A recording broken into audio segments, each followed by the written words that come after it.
I'm Kristine De Leon. I'm from the Philippines and I'm the director of Bedtime Story number 14. To answer the first question, I make films not only because I love the process of storytelling and collaborations, but most importantly, I get to use my voice to speak against injustices. To show the side of the truth of a certain story that sometimes oppressors are trying to conceal.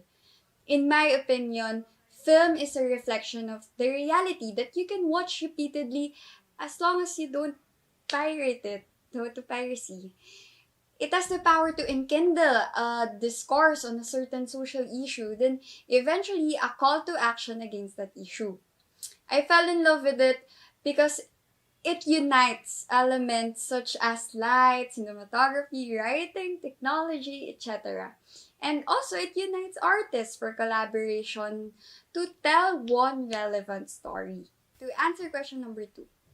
According to research, there were 274 documented cases of political killings against peasants under the current administration here in the Philippines. And this count would increase if you also include the past killings from previous administrations. The number includes victims in several massacres. Oppressors don't choose the place or time of the day. There were farmers being killed even in broad daylight. Some were also killed in front of their children and their families. This has made the Philippines one of the most dangerous countries in the world for farmers and land right defenders. Our film is based on true events and testimony of relatives that have witnessed these extrajudicial killings against our farmers. Janjan and Junilin, although they are fictionalized characters, they represent a lot of kids who lost their fathers or their relatives who are just working hard just to feed them. Bedtime Story number 14 is a statement of the continuing fight against farmer killings and true land reform here in the Philippines.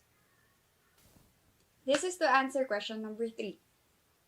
Besides the financial side, which is a common problem of a beginner filmmaker, one of the challenges would be the filming treatment itself. Since it is a one long shot, all elements should unite during takes, and one wrong move means cut and go back from the top and get ready to do it all over again. Like for example, one wrong lighting cue or an actor forgets one line, we immediately cut and prepare for another take. So meaning all production staff, including the actors, should sync and be in the moment. This is to answer the last question. Honestly, I believe that viewers would always have a different response or impact of the film. But what I do hope is that the message would come to them clearly. The film is very straightforward. Injustices are happening to the farmers here in the Philippines. It's not a mere nightmare. It's a reality. We need to wake up. It's a call for true land reform and altogether let our voices be heard. Stop killing farmers. Stop the attacks.